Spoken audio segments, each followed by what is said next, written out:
राष्ट्रीय शिक्षा नीति 34 वर्ष में पहली बार कैबिनेट ने नई राष्ट्रीय शिक्षा नीति को दी मंजूरी।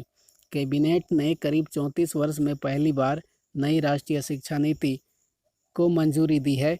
1968 और 1986 के बाद यह तीसरी शिक्षा नीति है और 1992 में दूसरी नीति में संशोधन हुआ था।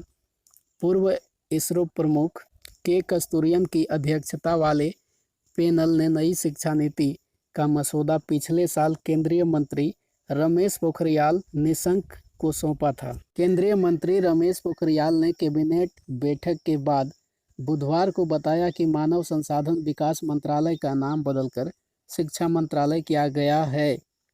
कैबिनेट ने नई शिक्षा नीति 2020 को भी अनुमति दी, जिसमें शिक्षा व्यवस्था में व्यापक बदलाव का प्रस्ताव है। नई शिक्षा नीति 1986 में बनी व 1992 में संशोधित राष्ट्रीय शिक्षा नीति की जगह लेगी। नई राष्ट्रीय शिक्षा नीति का लक्ष्य स्कूली शिक्षा में 2030 तक 100% सकल नामांकन अनुपात का लक्ष्य है।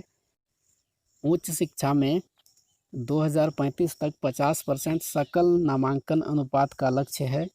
6% कुल जीडीपी का शिक्षा में खर्च करने का लक्ष्य। शिक्षा संघ कौशल 3 से 18 वर्ष के बच्चे शिक्षा का अधिकार कानून के दायरे में आएंगे। कला, संगीत, शिल्प, खेल, योग, सामुदायिक सेवा जैसे विषय कोर्स में होंगे। बच्चों में जीवन जीने के लिए जरूरी कौशल को विकसित करने पर जोर दिया जाएगा।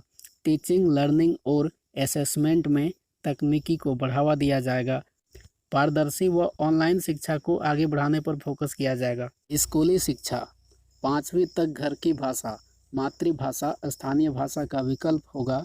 6 से 8वीं के बीच कम से कम 2 साल का लैंग्वेज कोर्स होगा। 6ठी कक्षा के बाद वोकेशनल एजुकेशन की शुरुआत होगी।